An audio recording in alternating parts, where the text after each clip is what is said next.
बोला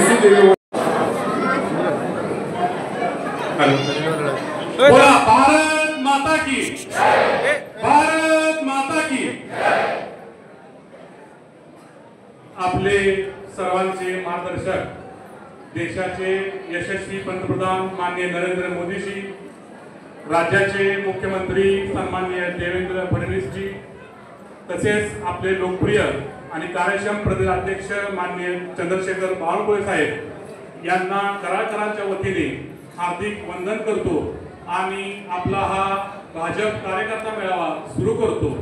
या कार्यकर्त्या मेळाव्याच्या प्रसंगी उपस्थित असणारे तुम्हा सर्वांचे लोकप्रिय आमदार डॉक्टर अतुल भोसले, तसेच स्टेजवर मान्यवर सन्माननीय प्रदेश उपाध्यक्ष विक्रमजी पावसकर, ज्येष्ठ नगरसेविका सन्माननीय शारदाताई जाधव, त्याचबरोबर आमचे मार्गदर्शक अण्णा पावसकर, जयवंतदादा पाटील, त्याचबरोबर स्मिताताई उलवान, त्याचबरोबर आपल्या या मंडळाच्या अध्यक्ष माजी नगराध्यक्ष श्रीमती लोखंडे मॅडम, त्याचबरोबर आमचे मित्र जनशक्तीचे अध्यक्ष सन्माननीय अरुणदादा जाधव, त्याचबरोबर माजी नगराध्यक्ष कोळी साहेब, तसेच सुहासजी जगताप, त्याचबरोबर बंडाकाका दुबई व सर्व आपण सन्माननीय भाजपवर प्रेम करणारे आपण सर्व भाजप प्रेमी, मी आपणा सर्वांचं या मेळाव्यामध्ये स्वागत करतो।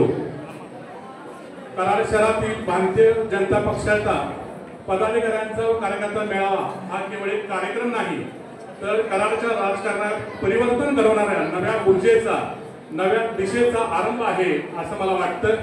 कराड शहरात आज भारतीय जनता पक्षाची विचारधारा प्रत्येक गल्लीबोळात पोहोचलेली आहे आणि विकास, पारदर्शकता आणि जनसेवा या तीन मंचावर आधारित कार्य आज आपण सर्व मिळून करत आहोत याचा आपल्या सर्वांनाच अभिमान आहे। आपले कार्यकर्ते हेच आपली पक्षाची खरी ताकद आहे। त्या निष्ठा आणि संघटित शक्तीमुळे आज कराड शहरात भाजप नव्या विश्वासाने, नव्या जोमाने उभा आहे, हे मला अभिमानाने सांगूशी वाटतं। आजचा हा मेळावा म्हणजे कार्यकर्त्यांना उत्साह, दिशा देणारा, पुढील निवडणुकांची तयारी करणारा, पुढील म्हणजे आता चालू निवडणुकीची। काल आपल्या सर्वांना जे काही इच्छुक उमेदवार आहेत, जे भाजप प्रेमी आहेत, त्यांनी सर्वांनी मुलाखती दिलेल्या आहेत, त्यामुळे ही निवडणुकीची तयारी अनुषंगानेच हा मेळावा आता पार पडत आहे। कराडच्या विकासासाठी भाजपचा ठोस संकल्पनेचा प्रारंभ बिंदू आहे। माझे सर्व मान्यवर पदाधिकारी, ज्येष्ठ कार्यकर्ते आणि युवा मित्रांना नम्र विनंती आहे की आज आपण इथून एकच संकल्प करूया, कराडचा विकास, कराडचा अभिमान भारतीय जनता पक्षाच्या हातून साध्य करायचा।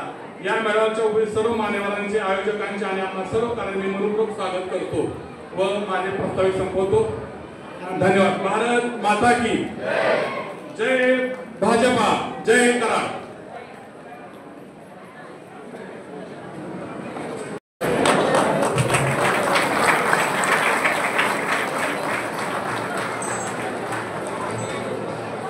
बाहेर काही खुर्च्या रिकाम्या असतील तर दुग्ध शर्करा योग आहे असं म्हणाले काही हरकत नाही, कारण माझी सुरुवात 2011ला झाली आणि त्याचं नेतृत्व अतुल बाबाच करत होते आणि आज परत 2011ची टीम ही एकत्र आणण्यामध्ये खरंच श्रेय हे बाबांना मिळालेलं आहे। त्यामुळं एवढा चांगला योग मला वाटत नाही की कराड शहराला परत कधी मिळाला असेल। आजच्या भारतीय जनता पार्टीच्या कार्यकर्ता मेळाव्यासाठी उपस्थित असलेले आपले सर्वांचे लाडके आमदार माननीय डॉक्टर अतुल बाबा भोसले, त्याचबरोबर माजी उपनगराध्यक्ष माननीय जयवंतदादा पाटील, आपले ज्येष्ठ मार्गदर्शक अण्णा पावसकर, प्रदेश उपाध्यक्ष विक्रमजी पावसकर, त्याचबरोबर माजी नगराध्यक्षा शारदाताई जाधव आणि उपस्थित व्यासपीठ सर्वच मान्यवर आणि समोर उपस्थित असलेले माझे बंधू भगिनी आणि भारतीय जनता पक्षावरती प्रेम करणारे कराडचे सर्व सुजाण नागरिक। बाबा, खरं तर हे आज पहिलाच मेळावा तुम्ही या ठिकाणी आयोजित केलेला आहे, पण या पक्षावरती प्रेम करणारी लोक या ठिकाणी जमा झालेली आहेत आणि याच्यावरूनच तुम्हाला कळत आहे की तुम्ही हे कमळ किती फुलवलेलं आहे। जो विश्वास देशाचे पंतप्रधान आपले माननीय नरेंद्रजी मोदी साहेब आहेत, त्यांच्यावरती गेले 3 टर्म सर्व नागरिकांनी टाकला आणि हॅट्रिक केली मोदी साहेबांनी. तशीच हॅट्रिक परत आपल्याला महाराष्ट्रामध्ये फडणवीस साहेबांना करायची आहे, हेही आपल्या सर्वांच्या लक्षात आहे. आणि तीच हॅट्रिक परंपरागत आपल्या अतुल बाबांच्याकडे यावी अशी सगळ्यांची अपेक्षा असल्यामुळे हे तुमच्यावरती प्रेम करणारे सर्व नागरिक आज या ठिकाणी उपस्थित आहेत. खरं बघायला गेलं तर आज एक आगळा वेगळा मेळावा मी म्हणेन, कारण येणारे आगामी निवडणुका आहेत, नगरपालिकेच्या निवडणुका आहेत. या ठिकाणी सर्वच इच्छुक उमेदवार आहेत, त्याचबरोबर पक्षाला सपोर्ट करणारे उमेदवार निवडून आणणारे जो मेन पोल आहे तोही या ठिकाणी उपस्थित आहे. खरं तर उमेदवार निवडून येतो किंवा पक्ष ज्या वेळेला सत्तेत जातो त्याच्यामध्ये सगळ्यात मोठं श्रेय कुणाचं असतं, तर जे ग्राउंड लेवलवरती खरं काम करून आपल्या पक्षामधील उमेदवाराला एकच लोकप्रतिनिधी निवडून देतात. खरोखर त्या लोकांचे मी मनापासून आभार मानते, कारण तुम्ही जर ती संधी दिली नाही, तुम्ही जर ते प्रेम दाखवलं नाही, तर मला वाटत नाही की आम्ही त्या ठिकाणी पोहोचू शकू. आपण 2024च्या इलेक्शनमध्ये विधानसभेला जे की तुम्ही प्रेम दाखवला, रिझल्ट दिला, कराड शहराने भरघोस मतांनी बाबांना निवडून आणलेला आहे. त्याच पद्धतीने बाबांनी तोच विश्वास मनाशी धरून आता जे नगरपालिका इलेक्शन्स आहेत त्याच्यामध्ये भारतीय जनता पार्टीचे नगराध्यक्ष आणि त्याचबरोबर असणारे 30 नगरसेवक याच्यासाठी आपण जो होऊ घातलेल्या निवडणुका आहेत त्याच्यामध्ये तुमच्या सर्वांची साथ हवी, विश्वास हवा आणि त्याच विश्वासाने बाबांनी एक पुढं पाऊल टाकलेलं आहे. मला असं वाटतं तुम्ही सर्वजण इथं आलेला आहात ते तो विश्वास सार्थ करण्यासाठी आलेला आहात असं मी आशा धरते. आणि या ठिकाणी तुम्ही सर्वांनी आम्हाला बोलायची संधी दिली त्याबद्दल मी सर्वांचे धन्यवाद मानते.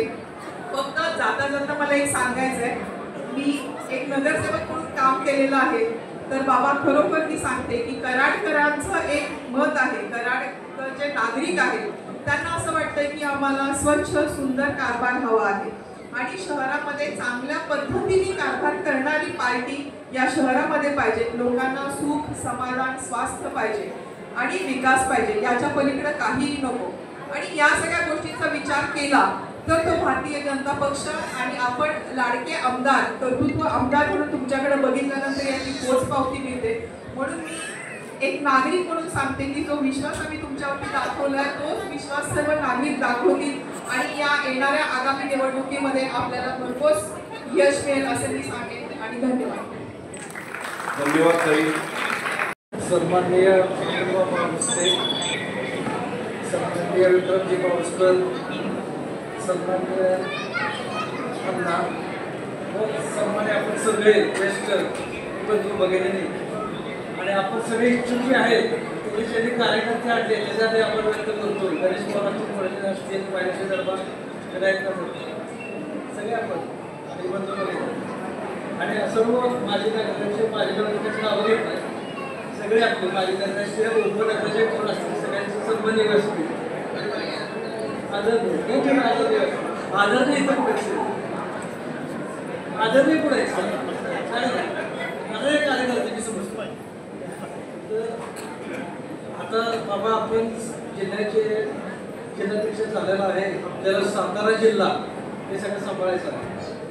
परंतु कराड आपलं लक्ष असलंच पाहिजे. परंतु असं आम्ही सगळी एवढी टीम आहे, तुम्हाला लक्ष जास्त घालावं लागणार नाही असं मला असं वाटते. कारण आपले कार्यकर्ते, पदाधिकारी सगळेच जोमानं काम करतील. परंतु मला सांगायचं की आपला एवढा मोठा विजय झालेला आहे 6 महिन्यापूर्वी, परंतु गाफील न राहता आता जी निवडणूक आहे गाफील न राहता पदाधिकारी असतील, आपण सगळे उमेदवार असतील, त्यांनी आपण गाफील राहू नका. कारण आपला मोठा विजय बाबांना मिळाला असला त्यात तुम्ही राहू नका. प्रत्येकाने कष्ट घ्या, रात्र वेळायचे आहे. आणि मला एक सांगायचं आहे की मला असं वाटतंय बाबा की येणाऱ्या 25+ आपण निवडून येणार आहे. परंतु मला असा विश्वास आहे बाबांना जर करिश्मा केला तर 30 पण 31 सीटं लागतील. त्यामुळे मला वाटतं की सगळ्या सीटं आपल्याला लागतील. आणि मला एकच सांगायचं की आता आपण इथे बसलेलं आहे, परत कुठल्या दुसऱ्या पार्टी दिसू नका कुठल्या. आता आपण आलेला आहे आणि आपण आपलं जरी आम्हाला मिळू आपण भारतीय जनता पार्टीकडून राहिलं पाहिजे सगळ्यांनी, असं मी 2 शब्द बोलू शकतो. जय हिंद, जय महाराष्ट्र.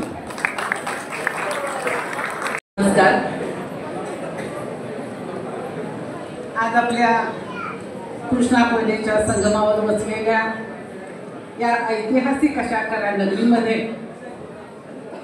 गावाच्या आपल्या शहराच्या मध्यभागी बाबूभाई पदमसिंह हॉल येथे हा आजचा जो भाजप पक्षाचा मेळावा घेतला गेला आहे त्याबद्दल सर्वप्रथम मी आपले लाडके आमदार डॉक्टर माननीय अतुलबाबा भोसले यांचं मी कराड शहराच्या वतीने स्वागत करते आणि आजच्या या कार्यक्रमासाठी या ठिकाणी बरेचसे उपस्थित मान्यवर आहेतच, परंतु स्टेजवर उपस्थित असलेले आमचे कराड नगरपालिकेचे सर्व सहकारी, स्टेजवरती भरपूर मंडळी आहेत, हे सर्व आमचे सहकारी आहेत, आपल्या कराड शहरातले आहेत.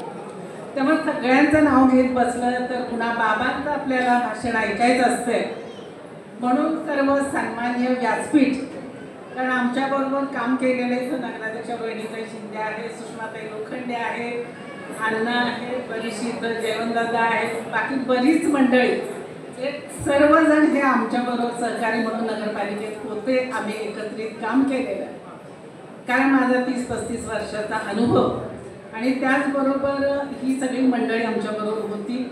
त्यामुळे सर्वांचा नामोल्लेख मी घेत नाही, तर अरुणदादा जाधव हेही माझे व्यासपीठावर आहेत. तर या मेळाव्यासाठी उपस्थित असलेले या कराड शहराचे भाजपामधले सर्व पदाधिकारी, सर्व कार्यकर्ते, सर्व या आमच्या माता भगिनी आणि उपस्थित या कार्यक्रमासाठी आवर्जून उपस्थित असलेले पत्रकार बंधू, मीडिया आणि या भाजप पक्षावर प्रेम करणारी सर्वच मंडळी, आज हा मेळावा बघताना इतका अतिशय आनंद होतोय की जेवढं आतमध्ये हा पदमसिंह हॉल भरलाय तेवढीच लोक बाहेर आहेत. बाबा आता मला म्हटले आता याच्यापेक्षा मोठा आपल्याला हॉलही नव्हता, त्यामुळे इथं घेतलं. मी बाबांना म्हटलं आपल्या पक्षावर प्रेम करणारी माणसं भरपूर आहेत, भरपूर गर्दी झाली आहे, लोकांना आपलं भाषण ऐकायचं आहे, हा समुदाय पाहायचा आहे, पण आता थोडंसं लोकांना कुठं बसता येते, तरी वर खाली जागा असल्यामुळे आपण सर्वजण उपस्थित आहातच. बाबा, या निमित्ताने सर्वप्रथम आमच्या कराड शहरामध्ये सर्व नागरिकांचा ह्या येत्या निवडणुकीमध्ये जे आपले भाजपातील पक्षातून ज्यांना आपण उमेदवारी देणार आहोत त्यांना बहुसंख्य मतानं ही कराड शहरातील नागरिक निवडून देतील असा मला आत्मविश्वास वाटतो.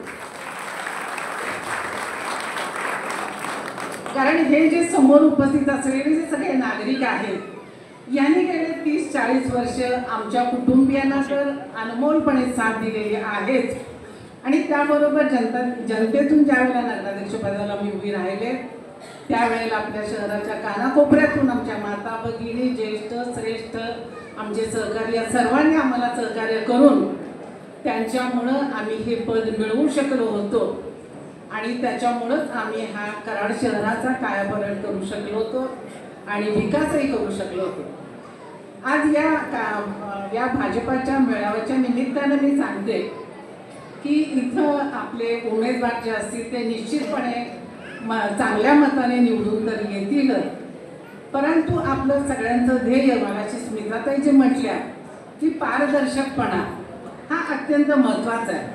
कारण पारदर्शकपणानं काम केलं तर आपल्या भाजप पक्षाचं नाव हे पुन्हा आजही मोठ्या याच्यावरती आहेच. आपले देवेंद्र फडणवीस साहेब आहेत, मोदीचे आहेत, सगळी वरची ज्येष्ठ आपली नेते मंडळी तर आहेतच, परंतु आपल्या अतुल बाबांच्या मार्फत आपले जे आमदार आहेत त्यांच्या मार्फत जर आपल्या कराड शहराचं नाव लौकिक जर वरपर्यंत पोहोचायचा असेल तर आपण याच्यासाठी पारदर्शकपणे कराड शहरासाठी काम केलं पाहिजे.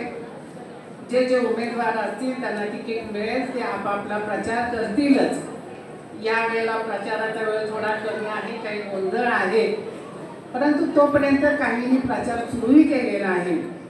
परंतु हा प्रचार करीत असताना लोकांना विश्वास द्या, तुम्ही काय करणार आहात ते सांगा, तुम्ही तळागाळातल्या लोकांना भेटा, आपापल्या वॉर्डमधल्या लोकांना एकदा नाही भेटले दुसऱ्यांदा भेटायला जा आणि त्यांच्याशी चांगला संपर्क ठेवा.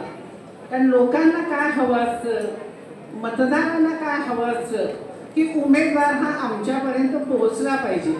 काही वेळेला असं होतं आपण प्रचाराला गेल्यानंतर तो उमेदवार त्या घरातले मतदार आपल्याला काही वेळेला भेटत नाही. तर मी दोनच गोष्टी मी बोलते कारण बाकीचे बोलणारे असतील.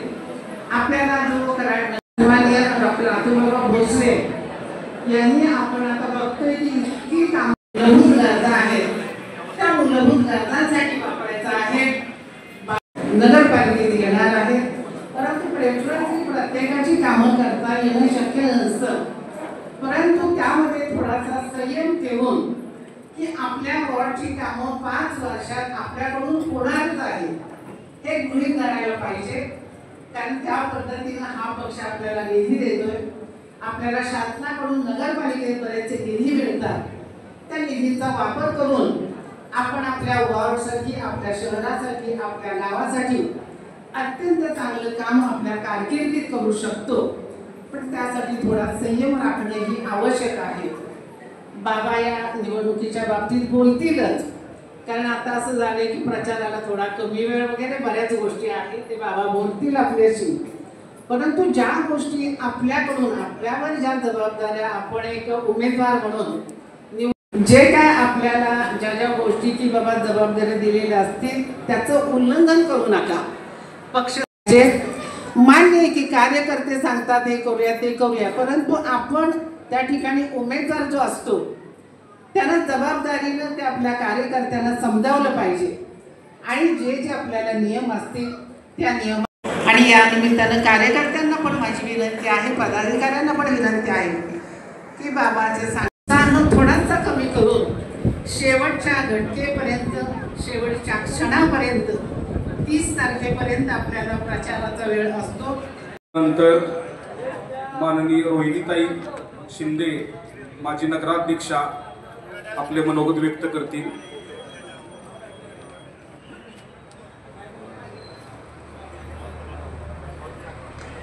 नमस्कार. सगळे सहकारी आज मंचावरती आहेत आणि माझ्या समोर उपस्थित भारतीय जनता पार्टी पक्षावरती मनापासून प्रेम करणारे आपण सगळे, प्रत्येक वॉर्डचे उमेदवार हे आपलेच असतील. आमचा आपल्याला सगळ्यांच्या पुढे दिसतोय आणि नक्की येथील नगरपालिका आपल्याच असणार, भारतीय जनता पार्टी लागणार आणि शहराचा विकास करण्यासाठी जे कोणी मनापासून काम करतील ते आतमध्ये असतील आणि नक्कीच ह्या शहराचा खूप खूप विकास होईल. बाबा आम्ही तुमच्या इलेक्शनच्या दरम्यान सांगायचो की कराड दक्षिण हे महाराष्ट्राच्या नकाशावरती नक्कीच गरज. महाराज की जय भवानी, जय शिवाजी महाराज, धर्मवीर संभाजी महाराज यांना वंदन करतो. त्याचबरोबर व्यासपीठावर सर्व मान्यवर, आपले लाडके आमदार अतुल बाबा भोसले आणि समोर बसलेले सर्व भाजप प्रेमी. साधारण इलेक्शनसाठी, मतदानासाठी 20-21 दिवस राहिलेले आहेत, 20-22 दिवस. आणि इच्छुकही भरपूर आहेत. पण 31 नगराध्यक्ष, 30 नगरसेवक निवडून द्यायचे. पण प्रत्येकानं मी उभारलोय, कुणाला तिकीट मिळेल काय मिळेल निश्चित वेगळं आहे, पण मी उभारलोय, माझ्या पक्षासाठी मला काम करायचं आहे, माझ्या गावासाठी काम करायचं आहे, ही भावना ठेवून काम करायला पाहिजे. लक्षात घ्या, आपल्याला मगाशी काही वक्त्यांनी सांगितलं कराड सुंदर करायचं आहे, आणखी मार्गदर्शक करायचं आहे. पण कराडचा जो कारभार आहे तो भ्रष्टाचार मुक्त करायचा आहे,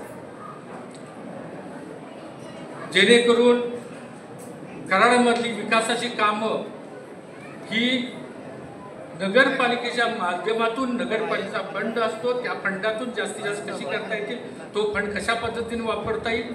बाहेरनं आमदार साहेब पैसा आणतील, खासदार साहेब पैसा आणतील, गव्हर्नमेंट पैसा देणार आहे, त्यात तर प्रश्न नाही.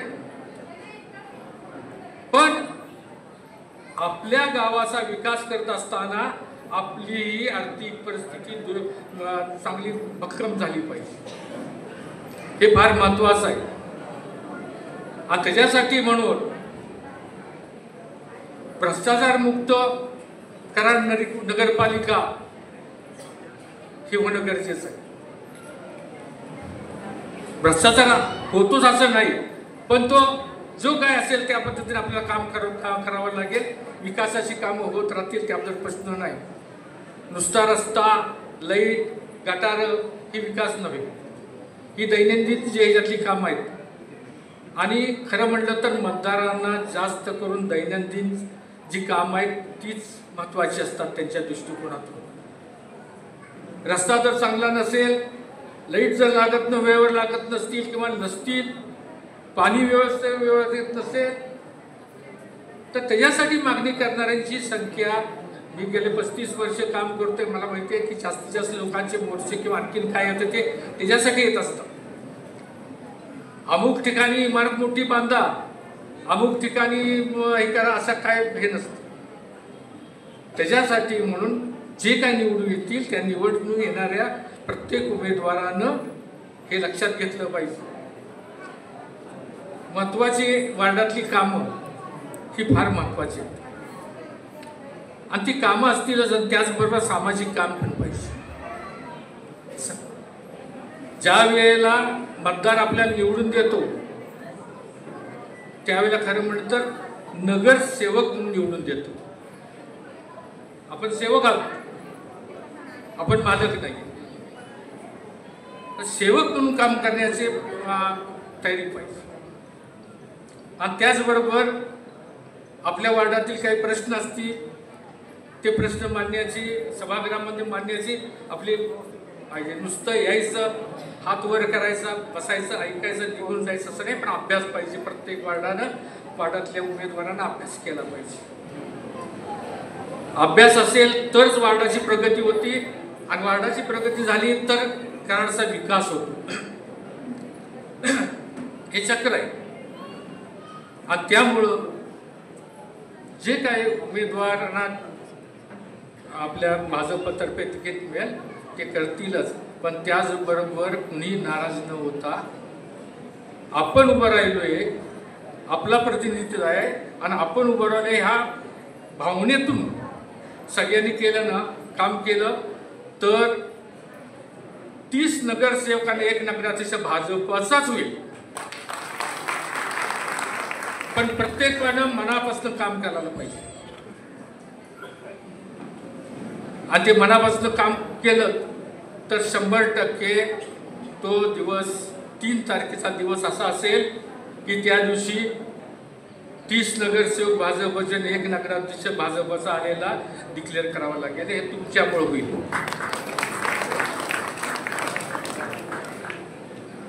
नगरसेवक म्हणून उभं राहत असतात, पण मतदान करणारे तुम्ही आहात, मतदान करायला लावणारे तुम्ही आहात. हे फार महत्वाचं आहे. मतदान करत असताना जागरूकतेनं मतदान केलं पाहिजे आणि लक्ष ठेवून, वार्डावर लक्ष ठेवून काम करायला पाहिजे. मला असं वाटत नाही की ह्या जे उमेदवार इच्छुक आहेत ते काहीतरी काम करायचं म्हणून आलेले आहेत. आपल्याला आपल्या भागात काम करायचं आहे म्हणून त्यांनी इच्छुकांनी फॉर्म वगैरे भरले असते. पण ते करत असताना मतदारांना विसरू नका, सामाजिक काम फार महत्वाचं आहे. समाजाचं काहीतरी देणं लागतो. जे समाज आपल्याला निवडून देतो त्या समाजाचं आपण काहीतरी देणं लागतो. ती देणं देण्याची तुम्हाला संधी आहे आणि ती संधी गमावू नका. उद्याचा निश्चितच मी सगळ्या जे उमेदवार त्यांना तिकीट मिळेल त्या सगळ्यांचे हार्दिक अभिनंदन करतो आणि तुम्हाला मी सगळ्यांना शुभेच्छा देतो की तुम्ही भाजपचे उमेदवार निवडून आणणार आहात जे कार्यकर्ते. त्यामुळं मला मी शुभेच्छा देऊन माझे 2 शब्द संपवतो. जय हिंद, जय हिंदुराष्ट्र. या सर्वांचे मार्गदर्शक कराड दक्षिणचे कार्यसम्राट आमदार माननीय डॉक्टर अतुल बाबा भोसले आपल्याला संबोधित करतील. छत्रपती शिवाजी महाराज की जय. जय शिवाजी. आजच्या उपाध्यक्ष आदरणीय विक्रमदादा पवासकर साहेब, कार्यक्रमाला उपस्थित असणारे आदरणीय विनायकांना, कार्यक्रमाला उपस्थित असणाऱ्या आदरणीय शारदाताई, आदरणीय रोहिणीताई, आदरणीय जयवंतदादा पाटील, आदरणीय अरुणराव जाधव, भारतीय जनता पार्टीच्या शहराच्या अध्यक्षा सुषमाताई लोखंडे मॅडम, आदरणीय अतुलदादा शिंदे, आदरणीय माजी नगराध्यक्ष रामभाऊजी कोळी साहेब, आदरणीय स्मिताताई हुलवान, आमचे आदरणीय इंद्रजितजी गुजर साहेब, आमचे मित्र आदरणीय सुहासदादा जगताप, आदरणीय अप्पासाहेबजी माने, आदरणीय शिवाजी तात्या पवार, महादेव दादा पवार, विद्याताई पावसकर मॅडम, एकनाथजी बागडी, महेशजी कांबळे, अंजलीताई कुंभार, विष्णूदादा पाटसकर, आदरणीय नितीशजी देशपांडे साहेब, आदरणीय संदीपजी पवार दादा, मोठ्या संख्येनं उपस्थित असणारे सगळे कराड शहरामधले नागरिक बांधवांना, शहरामध्ये संवाद मेळावा आयोजित केलेला आहे. देशामध्ये 2014 साली भारतीय जनता पार्टीचं सरकार आलं आणि 2014 पासून 2024 पर्यंत 10 वर्षामध्ये मोदीजींच्या नेतृत्वाने देशाला बदलण्याचं काम केलं. या 10 वर्षाच्या कालावधीमध्ये मोदी सरकारच्या माध्यमातून देशामध्ये जी कामं झाली त्या कामाचाच परिणाम असा झाला की आज राज्यामध्ये देखील भारतीय जनता पार्टीचं सातत्यानं सरकार येत आहे. केंद्रामध्ये भारतीय जनता पार्टीचं सरकार, राज्यामध्ये भारतीय जनता पार्टीचं सरकार आणि स्थानिक स्वराज संस्थांमध्ये देखील भारतीय जनता पार्टीच्या नेतृत्वाचाच नगराध्यक्ष हा निवडून आणण्यासाठीचा संकल्प आज आपण या मेळाव्याच्या निमित्तानं करायचा आहे. आज राज्यामध्ये देवेंद्र फडणवीस साहेबांचं सरकार 2014 साली आलं. 2014 पासून 19 पर्यंत अनेक महत्वाकांक्षी प्रकल्प राज्य सरकारने आपल्या हाती घेतले. जलयुक्त शिवारसारखी योजना राज्याने आपल्या हातामध्ये घेतली. दुष्काळी तालुक्याला पाणी देण्याच्या बाबतीमधलं काम हे देवेंद्र फडणवीस साहेबांच्या सरकारने केलं. मुंबईमध्ये मेट्रो आणण्याचं काम देवेंद्र फडणवीस साहेबांच्या सरकारने केलं. त्याचबरोबर पुण्यासारखं करण्याचं काम हे देखील आदरणीय देवाभाऊंच्या पहिल्या सरकारने केलं. नंतरच्या काळामध्ये आपल्याला माहित आहे की 2019 पासून 2022 पर्यंत आपलं सरकार नव्हतं आणि परत एकदा महायुतीचं सरकार राज्यामध्ये स्थापन झालं. 2.5 वर्षाच्या महाविकास आघाडीच्या सरकारच्या कालावधीमध्ये कामं ठप्प झाली आणि परत एकदा 2.5 वर्षाच्या कालावधी आज मला विधानसभेमध्ये निवडून आपण पाठवलेलं असताना विधानसभेमधून आपल्या मतदारसंघाचे सगळे प्रश्न उपस्थित करत विधानसभेतून जास्तीत जास्त न्याय आपल्याला कसा आपल्या मतदारसंघाला मिळेल याच्यासाठी आम्ही सातत्यानं प्रयत्नशील राहिलो. आज कराड शहराची सगळ्यात मोठी समस्या मला जर का विचारलं तर कराड शहरामध्ये ट्रॅफिकची समस्या ही सगळ्यात महत्त्वपूर्ण समस्या ही आज तुम्ही आम्ही लक्षात घेणं अत्यंत गरजेचं आहे. कराड सारखं एक मोठं शहर, ज्या शहराची नगरपालिका 150 वर्षापेक्षा अधिक काम करते, अशा ठिकाणी आज जर का व्यापारी पेठेमध्ये आपल्याला यायचं असेल तर आपल्याला पार्किंगची सोय नाही, आपल्याला वाहनं व्यवस्थित आत आणता येत नाहीत आणि मोठ्या प्रमाणावर कराडची बाजारपेठ हे आजूबाजूच्या ठिकाणी चाललेली आहे. अशा प्रकारचं चित्र कराडमध्ये निर्माण होताना आपल्याला दिसतं. आज देखील मेळाव्याची वेळ निवडत असताना मंगळवारची वेळ आपण निवडली, कारण मंगळवारी आपण जर का हा कार्यक्रम घेतला नसता तर आपल्याला पार्किंग करायला देखील इथं जागा नाही. अशा प्रकारची ताई अवस्था आपल्या गावामध्ये अनेक वर्षाच्या जे काही शहरामध्ये शहरीकरण झालंय, लोकसंख्या वाढलेली आहे, बाजारपेठ वाढलेली आहे, त्याच्यामधनं या समस्या आपल्या शहरामध्ये निर्माण झालेल्या आहेत.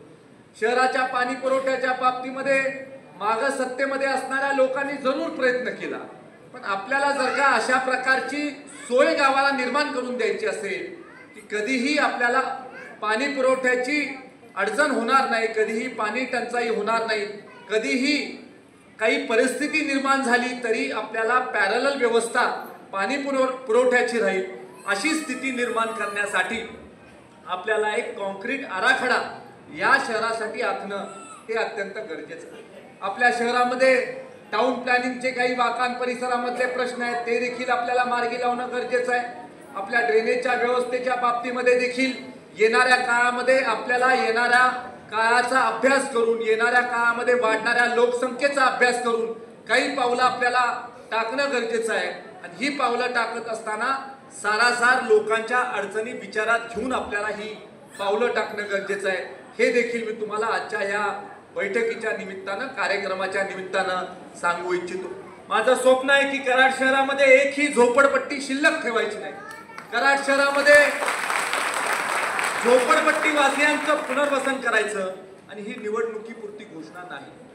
निवडणूक येऊ किंवा निवडणूक जाऊ, आपल्याला आपल्या लोकांची सोय आणि सुविधा करायची आहे, त्यांचं भविष्य आपल्याला उज्ज्वल करून द्यायचं आहे, त्यांच्या भावी पिढ्या आपल्याला उज्ज्वल करून द्यायच्या आणि त्याच्यासाठी निवडून आल्या पाटण कॉलनी मधल्या झोपडपट्टीच्या विषयी आपण कागदपत्र हलवायला सुरुवात केली आणि प्रशासनाच्या माध्यमातून लँड यूज परमिशन चेंज करण्यासाठीचा प्रस्ताव हा शासन दरबारी सादर आहे.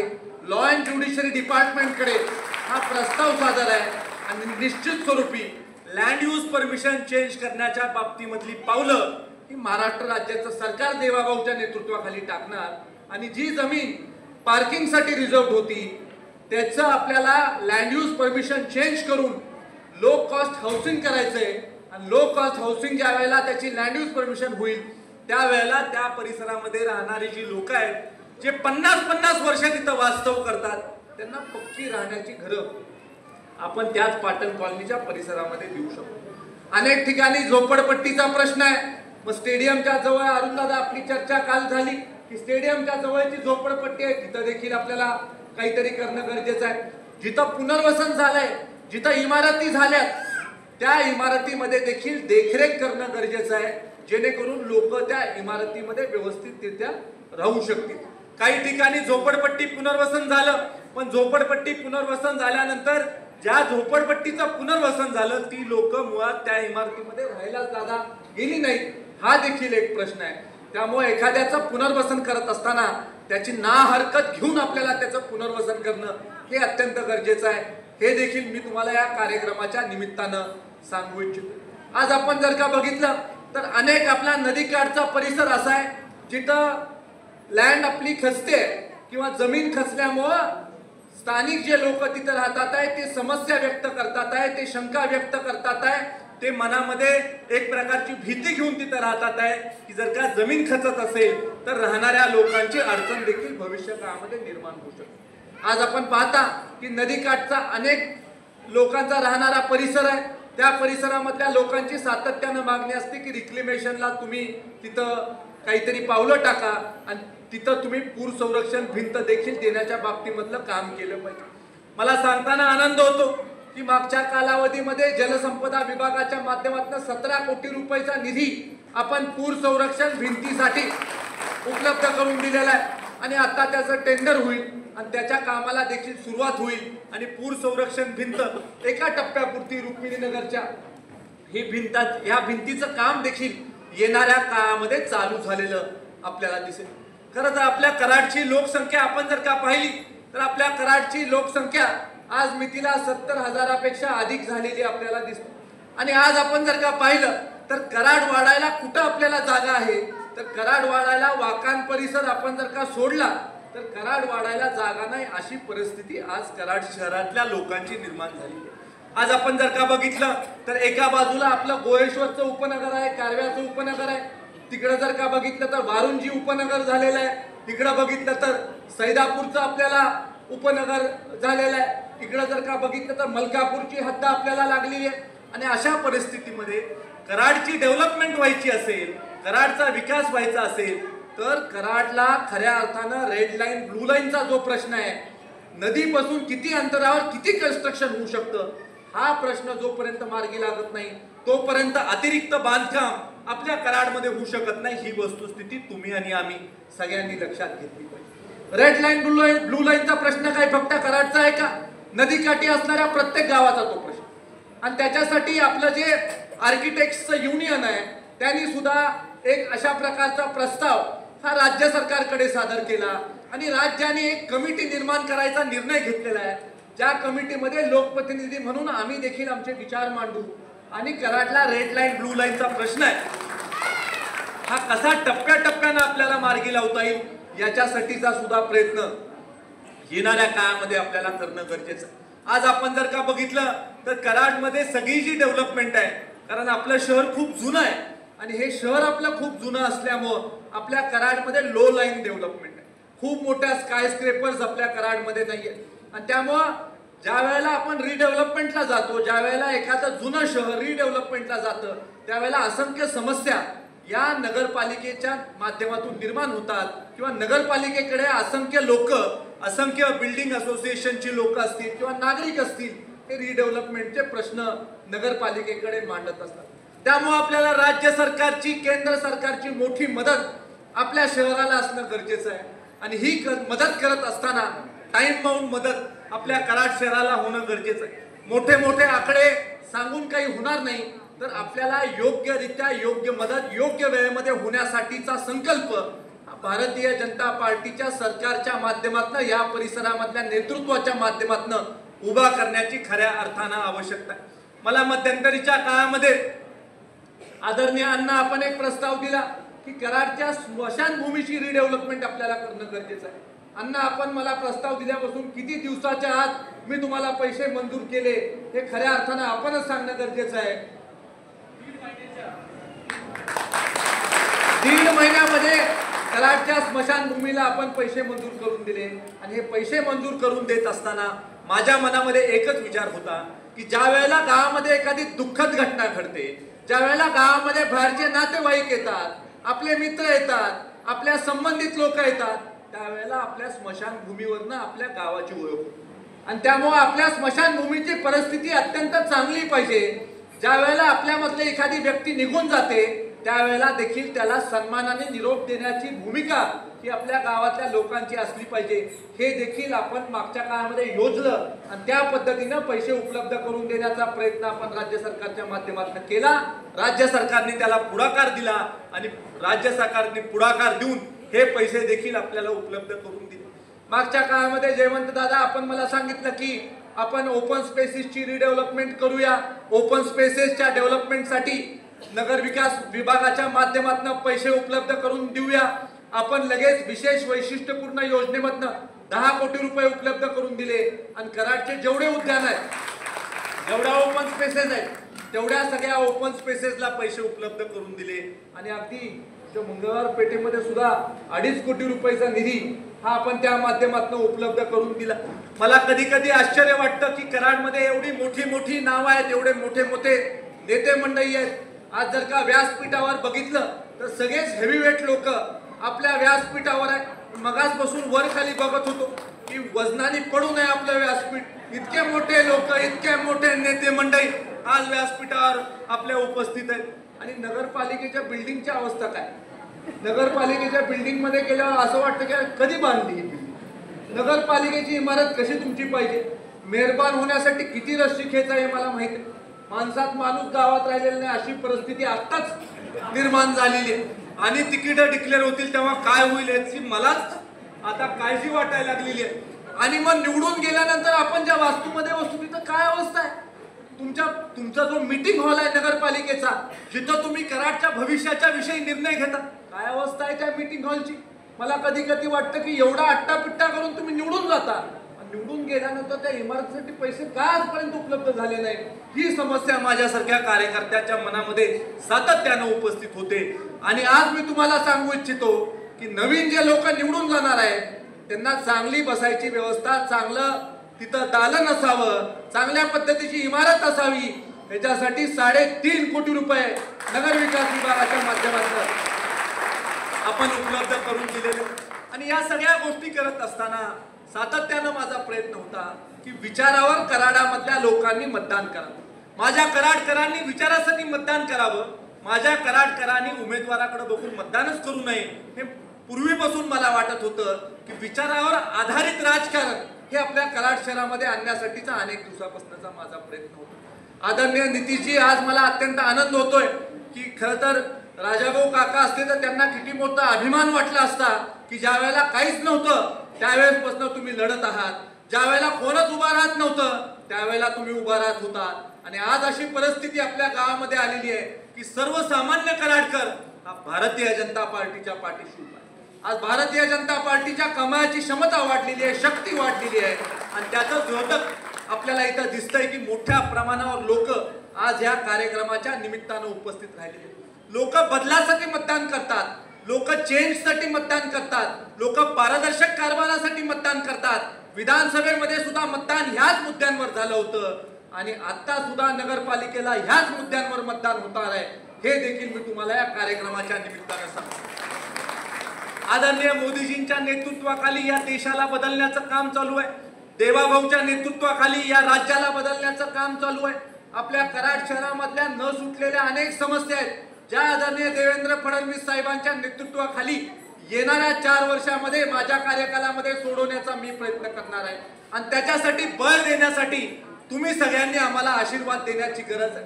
आज या कार्यक्रमाच्या निमित्तानं मी तुम्हाला आव्हान करतो की एकेका वॉर्डामध्ये इच्छुकांची संख्या मोठ्या प्रमाणावर, एकेका वॉर्डामध्ये 10-10, 15-15 लोक इच्छुक आहेत. आता शेवटी एकालाच आपण उमेदवारी देऊ शकतो. 10 लोकांपैकी 9 लोक आपल्याला नाराज करण्याची प्रसंगी वेळ येणार आहे. पण शेवटी या 9 लोकांना देखील माझं सांगणं आहे, ज्याला आपण उमेदवारी देतो ते महत्वाचं नाही, ज्याला आपण निवडून आणतो ते महत्वाचं नाही, ज्या विचाराच्या पाठीशी आपण उभं राहतो हे महत्वाचं आहे. आणि त्यामुळे विचाराच्या पाठीशी उभं राहण्याची भूमिका कराडकरांनी घेणं हे अत्यंत गरजेचं आहे. कराडच्या छत्रपती शिवाजी महाराज स्टेडियमसाठी मागच्या कालावधीमध्ये 96 कोटी 50 लाख रुपयाचा निधी आपण उपलब्ध केला. ज्या वेळेला तो निधी उपलब्ध करायची प्रक्रिया चालू होती त्यावेळेला अनेक लोकांनी शंका व्यक्त केली होती की इतका मोठा निधी कसा त्याच्यासाठी उपलब्ध होणार. तरी सुद्धा आपण राज्य सरकारच्या माध्यमातून हा निधी उपलब्ध करून दिला. आणि तो निधी उपलब्ध नुसता करून दिला नाही, प्रत्यक्ष बांधकाम त्या ठिकाणी चालू झालेलं आहे. आज खरं तर आपल्या वाडवडिलांनी त्याला जागा दिली. ती जागा देत असताना कसलाच विचार आपल्या वाडवडिलांनी केला नाही. आणि त्या काळामध्ये 1970च्या दशकामध्ये जे स्टेडियम उभा झालं ते आतापर्यंत आपण म्हणतो की हेच आमचं स्टेडियम. त्या स्टेडियमची रिडेव्हलपमेंट करण्यासाठी इतका मोठा निधी हा राज्य सरकारने उपलब्ध करून दिला. निधी उपलब्ध व्हायच्या आधी तुम्ही म्हणत होता, म्हणजे काही लोक म्हणत होते की पैसे इतके उपलब्ध होणार नाही. निधी उपलब्ध झाल्यावर काही लोक म्हटले की हे पैसेच इतक्या लवकर येणार नाही. मला आठवतं की विधानसभेच्या निवडणुकीच्या निमित्तानं काही लोकांनी टीका केली की 10 लाख रुपये खात्यावर आलेले, 10 कोटीला 10 लाख म्हणत होते, 2 शून्य वगळले आणि त्यामुळे ते म्हणत होते 10 लाख आले, 10 कोटी रुपये आले होते. मी दाखवलं की 10 कोटी आलेले आहेत आणि आता काम वेगानं चाललंय. तर त्या कामाची पूर्तता कधी होईल याचा सुद्धा आम्ही आढावा घेतलेला आहे. आणि मी आज सगळ्या कराडकरांना शब्द देतो की 1.5 वर्षाच्या आत, आजपासून 1 वर्ष आणि 2 महिन्याच्या आत सगळं स्टेडियमचं कामकाज ते आपण पूर्ण करणार आहे आणि सगळ्या खेळाडूंना ते स्टेडियम आपण उपलब्ध करून देणार. मध्यंतरीच्या काळामध्ये नैसर्गिक संकट आलं आणि आपल्या पाणी पुरवठ्याची एक पाईपलाईन फुटली आणि इंटेक वेलला येणारी पाईप फुटल्यामुळे गावामध्ये पाणी नव्हतं. अनेक लोकांची अडचण झाली आणि जवळजवळ 7 दिवस आपल्या कराडला पाणी नव्हतं. अशी दुर्दैवी परिस्थिती आपल्या कराडची झाली. ज्या कराडकडे पाहताना लोक म्हणतात की कधीच कराडकरांना पाणी कमी पडू शकत नाही, कारण संत वाते कृष्णामाई आणि कोयनामाई आणि आपल्यापासून दोन्ही नद्यांच्या संगमातून पाणी इथून जात आहे आणि पाणी कसं कराडला कमी पडू शकेल. प्रीती संगम बागेच्या तिथं कृष्णा कोयना नदीचं संगम होतं. आदरणीय चव्हाण साहेबांच्या स्मृतीस्थानाच्या तिथं 2 नद्यांचं संगम आपण पाहण्यासाठी लाखोच्या संख्येनं लोक येऊन जातात आणि अशा गावाला पाणी कसं कमी पडू शकतं. पण एक परिस्थिती निर्माण झाली ना, आपल्याला पाणी कमी पडलं. आपल्याला पॅरलल व्यवस्था केली पाहिजे. हे मी सातत्यानं का म्हणतो की कसलंही संकट आलं तर कधीही एक थेंब पाण्याचा कमी नाही पडला पाहिजे ज्याच्यासाठी पॅरलल सुद्धा आपली योजना चालू ठेवण्याचं काम हे भविष्य काळामध्ये आपल्याला करणं हे अत्यंत गरजेचं आहे. कराडसारखं शहर आपल्याला जर का एक मॉडर्न सिटी करायची असेल तर एक सोलर ग्राम सारखी योजना आहे जी आपण कराडमध्ये उत्तमरित्या राबवू शकतो. त्या सोलर ग्रामच्या योजनेमधनं तुमच्या घराला कुठलं लाईटचं बिलच येणार नाही, किंबहुना लाईटचं जे बिल येणार आहे ते सोलर प्रोडक्शनच्या माध्यमातून ते नील होईल, क्रॉस सबसिडी होईल आणि तो सुद्धा प्रयत्न येणाऱ्या काळामध्ये आपल्याला करायचा. केंद्र सरकारची त्याला सबसिडी आहे, राज्य सरकारचं त्याला प्रोत्साहन आहे, पण ती योजना राबवणारी टीम ही आपल्याला कराडमध्ये उभं करण्याचा प्रयत्न हा निश्चित स्वरूपी येणाऱ्या काळामध्ये करायचा. एकंदरीत कराडचा सर्वांगीण विकास करण्यासाठी एक नव्या दमाची, नव्या विचाराची लोक ही आपल्याला उभा करण्यासाठी आपण सगळे पाठीशी भारतीय जनता पार्टीच्या उभं राहणं अत्यंत गरजेचं आहे. मला खात्री वाटते की ज्या प्रकारचं वातावरण आज बघायला मिळतंय त्या वातावरणाकडे पाहता निश्चित स्वरूपी घवघवीत यश येणाऱ्या 2 डिसेंबरला आपल्या भारतीय जनता पार्टीला मिळाल्याशिवाय राहणार नाही याची खात्री मला या कार्यक्रमाच्या निमित्तानं व्यक्त करावीशी वाटते. आज आपण देशातलं जर का राजकारण पाहिलं तर देशातल्या राजकारणामध्ये अलीकडच्या 10 वर्षामध्ये अपक्ष खासदार किती निवडून येतात याची संख्या तुम्ही बघा. खूप कमी लोक अपक्ष निवडून येतात. छोट्या छोट्या पार्ट्या किती दिवस आपला राजकीय कार्यकाल चालू शकतात ही परिस्थिती तुम्ही बघा. छोट्या छोट्या पक्षांचं महत्व राष्ट्रीय राजकारणामध्ये कमी होतानाचं चित्र देखील आपल्याला मागच्या 10 वर्षामध्ये आणि या कार्यकालामध्ये बघायला मिळते. आता आपल्या कराड शहराची देखील परिस्थिती बघा. कराड शहराने एक नवीन विचार ऍक्सेप्ट केलेला आहे, एक नवीन विचार स्वीकारलेला आहे. त्या नवीन विचाराप्रमाणे ज्या मोठ्या पार्ट्या आहेत, राष्ट्रीय स्तरावर काम करणारे जे पक्ष आहेत त्या पक्षाला अधिकची पसंती देताना आज आपले कराडचे नागरिक दिसतात. आणि त्यामुळे आज राष्ट्रीय पक्षाबरोबर जायचं, केंद्रामध्ये राज्यामध्ये ज्याची सत्ता आहे अशा लोकांबरोबर जायचं, अशा प्रकारचं वातावरण आज आपल्या कराड शहरामध्ये आपल्याला बघायला मिळतं. गोष्ट खरी आहे की आपण महायुतीच्या सरकारमध्ये काम करणारे सगळे घटक आहोत. मी विधानसभेचा सदस्य म्हणून, भारतीय जनता पार्टीचा आमदार म्हणून, आज सातारा जिल्हा भारतीय जनता पार्टीचा अध्यक्ष म्हणून सातत्यानं प्रयत्न करत होतो की आपली महायुती व्हावी. राज्यामध्ये जर का महायुती होऊ शकते तर मग आपल्या कराडमध्ये का महायुती होऊ शकत नाही याच्यासाठी मी देखील प्रयत्नशील होतो. मी देखील प्रयत्न केला की महायुती आपली कराडमध्ये होते का, मित्र पक्षाचे लोक आपल्याला आपल्या बरोबर घेता येतात का. जर का एवढ्या मोठ्या महाराष्ट्राच्या विधानसभेमध्ये महायुती होते तर मग आपल्याकडे व्हायला हरकत नाही असं मला आजपर्यंत वाटत होतं. पण ठीक आहे, बरेच वेळेला स्थानिक प्रश्न असतात, लोकांच्या समस्या असतात, आपल्याकडे असणाऱ्या लोकांच्या काही मागण्या असतात, नवीन लोकांच्या काही मागण्या असतात, मित्र पक्षाच्या काही मागण्या असतात. सगळ्याच मागण्या काही पूर्ण होतील असं नाही. आणि त्यामुळं कधी कधी एकत्र लढणं शक्य होत नाही. पण जिथं जिथं एकत्र आपली लढाई होणार नाही तिथं मात्र मैत्रीपूर्ण लढतीचा पर्याय हा खुला असतो. आणि त्यामुळे आज कराडमध्ये देखील साधारणतः अशी परिस्थिती दिसते की मैत्रीपूर्ण लढत होण्याच्या मार्गावर आहे अशा प्रकारची परिस्थिती आज आपल्या शहरामध्ये दिसते. आणि त्यामुळं ही लढत होत असताना ही एक विचाराची लढत आहे. कुठल्याही व्यक्तीच्या विरोधात आपली लढत नाही.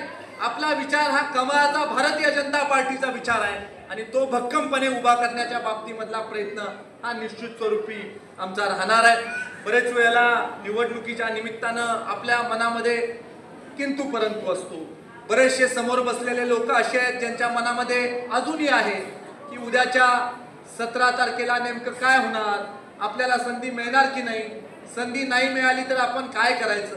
पण माझं आपल्याला सगळ्यांना सांगणं आहे, व्यासपीठावर बसणाऱ्या लोकांना पण माझं सांगणं आहे आणि व्यासपीठासमोरच्या लोकांना पण आमचं सांगणं आहे की भारतीय जनता पार्टी ही अशी पार्टी आहे जी कोणावर अन्याय करत नाही. भारतीय जनता पार्टी ही न्याय देणारी पार्टी. भारतीय जनता पार्टी तुमच्या कामाचा विचार करून तुम्हाला योग्य ती संधी देणारी पार्टी. एखाद्याला एखाद्या ठिकाणी संधी देता आली नाही तर त्याला आम्ही असं सोडणार नाही. त्याला सुद्धा तोला मोलाचं योग्य स्थान देण्याची जबाबदारी की माझी या विधानसभेचा सदस्य म्हणून आहे. त्यामुळे कोणावरही अन्याय होणार नाही अशा प्रकारचा प्रयत्न हा सातत्यानं आमचा राहणार आहे. काही ठिकाणी पुढं मागं आपल्याला सरकावं लागणार आहे. 10 लोकांमध्ये 1 माणसाची निवड करायची म्हणजे अत्यंत अडचणीचं आहे. आणि हे जर का आपल्याला सगळं साध्य करायचं असेल तर थोडं सुद्धा आपल्याला विचार विचलित न होऊ देता पुढं मागं सरकण्याची तयारी सुद्धा आपण सगळ्यांनी ठेवणं अत्यंत गरजेचं आहे. आता दूर कशाला, माझ्या अत्यंत जवळचं कुटुंब आहे पवार कुटुंब, आणि त्याच्यामध्ये 2 भाऊ आणि 1 चुलत भाऊ, हे 3 लोक आता इच्छुक आहेत. तर शिवाजीराव आहेत ते इच्छुक आहेत, महादेव दादा इच्छुक आहेत, तिथं सचिन पवार इच्छुक आहेत. मग एकाच कुटुंबातले 3 इच्छुक आहेत. बरं, याच्यावर थांबत नाही. आमच्या संचालिकात आहेत सारिकात आहेत, त्या मला म्हटल्या की ही सोडा 3 पण मलाच द्या, कशाला लागायचंय, या 3 भांडणं असतील, यांचं मिटत नसेल तर मला द्या, अशी अवस्था आहे. आता सांगा मी काय केलं पाहिजे? माझ्यासमोर किती मोठी समस्या आहे. पुढचे 5 दिवस झोपता येणार नाही हे गृहीत धरून मी कामाला लागलेलो आहे. आणि संध्याकाळी 10 नंतर माझा फोन उपलब्ध आहे, कधी तुम्ही फोन करा, ऐकायची पूर्ण माझी क्षमता आहे. 12 ते 4 एक स्लॉट केलेला आहे, 10 ते 12 एक स्लॉट केलेला आहे. 10 ते 12 बरं असतंय आणि 12 ते 4 एकदम चांगलं असतं. कारण 10 ते 4 सिरियसली घ्यायला लागत नाही. सकाळी तो पण विसरलेला असतोय माझ्या लिहून घ्यायचं आणि सोडून द्यायचं. सकाळचंच बोलणं अवघड झालंय, अशी परिस्थिती आता आमच्यावर आली. चला, विनोदाचा भाग आपण सोडून देऊया, पण आज पक्षाच्या माध्यमातून आपण काय काम करतोय माझ्या माता भगिनींना तुम्हाला सांगायचं आहे. या माता भगिनींना मला सांगायचंय की मुख्यमंत्री माझी लाडकी बहीण सारखी एक योजना, 1,500 रुपये तुमच्या खात्यावर येणार अशी योजना सातत्य ठेवून या सरकारने चालू ठेवली. अनेक विकास कामांना कात्री लावायला लागली तरी सुद्धा हरकत नाही, पण माता भगिनींच्या हातामध्ये पैसे गेले पाहिजेत. मी तो आमदार आहे जो जाऊन मुख्यमंत्री साहेबांसमोर मुख्यमंत्र्यांना सांगायला एकही मिनिटाचा विचार मी केला नाही की माझ्या माता भगिनीला पैसे द्यायसाठी जे काही करायला लागेल ते आपण राज्याने करूया, पण माता भगिनींच्या पैशाला आपण हात लावायचा नाही, अशा प्रकारची भूमिका आम्ही आमदारांनी सुद्धा घेतली. आणि आदरणीय मुख्यमंत्र्यांच्या नेतृत्वाखाली हा निर्णय झाला राज्यामध्ये की मुख्यमंत्री माझी लाडकी बहीण योजना, देवाभाऊ मुख्यमंत्री आहे तोपर्यंत या योजनेला हात लागणार नाही, अशा प्रकारचं काम हे या राज्याच्या माध्यमातून चाललंय. आज एक आमदाराचा निधी 5 कोटी रुपयाचा असतो, स्थानिक विकास निधी. एका वर्षाला आमदारांना 5 कोटी रुपये मिळतात. आणि काल सकाळी आपण नांदगावला एक कार्यक्रम घेतला, त्या कार्यक्रमामध्ये 10,000 माता भगिनींना 5,500 रुपयाचं एक किट, असे 5.5 कोटी रुपयाचे सेफ्टी किट आम्ही काल नांदगावमध्ये वाटप केले. मला सुद्धा आनंद झाला की वर्षभराचा स्थानिक विकास निधी असतोय, तेवढे पैसे एका वेळेला थेट माता भगिनींच्या हातामध्ये आपण देऊ शकतो. मागच्या काळामध्ये भांडी वाटपाचा आपण कार्यक्रम घेतला, तिथं सुद्धा मोठ्या प्रमाणावर भांडी वाटपाचा कार्यक्रम आपण घेतला. आता सेफ्टी किट दिले, आता भविष्यात इसेन्शियल किट आपण देणार आहे. इसेन्शियल आणि सेफ्टी किट मिळून 45 किलोचा डबा होतोय. तो डबा उचलायचा असेल तर घरामधले सगळे पुरुष एकाच वेळेला बोलून तो डबा उचलायला लागतो. एवढा जड डबा त्या इसेन्शियल किटचा होतोय, कारण 45 किलोचा तो डबा आहे. तो सुद्धा कार्यक्रम आपण येणाऱ्या काळामध्ये घेणार आहे. आणि एका वेळेला 40 कोटी रुपयाचा माल हा थेट आपल्या घरामध्ये येणार आहे. अशा प्रकारची योजना राज्य सरकारची आपण इथं राबवतोय. आणि हा एकमेव मतदारसंघ आहे ज्या मतदारसंघामध्ये सगळ्यात पारदर्शकपणे हा सगळा कार्यक्रम आपण राबवत आहे. मला आदरणीय अण्णांना सांगायचं की ठीक आहे अण्णा, आपण इथं संकल्प केला किंवा आपण आपला विचार मांडला की आपल्याला भ्रष्टाचार मुक्त कारभार आज या नगरपालिकेच्या माध्यमातून बघायचा आहे. अण्णा, आपण काळजी करू नका, मी आहे तोपर्यंत भ्रष्टाचार मुक्त कारभार हा कराडच्या नगरपालिकेमध्ये होईल. अशा प्रकारचं कामकाज हे येणाऱ्या काळामध्ये होईल. जिथं जिथं शक्य आहे तिथं तिथं आपण अशा प्रकारची नियमावली करू की त्याच्यामधून जनतेचा पैसा हा जनतेसाठीच वापरला जाईल, जनतेचा फायदा होईल. याच्यासाठी आपण येणाऱ्या काळामध्ये निश्चित स्वरूपीचा प्रयत्न करू.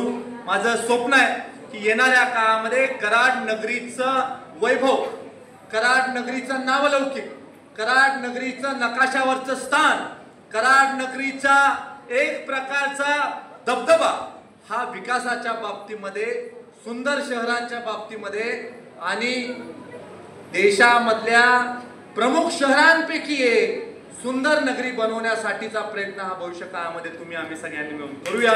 एवढंच आजच्या या कार्यक्रमाच्या निमित्तानं सांगून, खूप मोठ्या संख्येनं आपण आलात, आपला आशीर्वाद आमच्या बरोबर आपण कायम ठेवावा एवढी विनंती करून थांबतो. जय हिंद, जय महाराष्ट्र.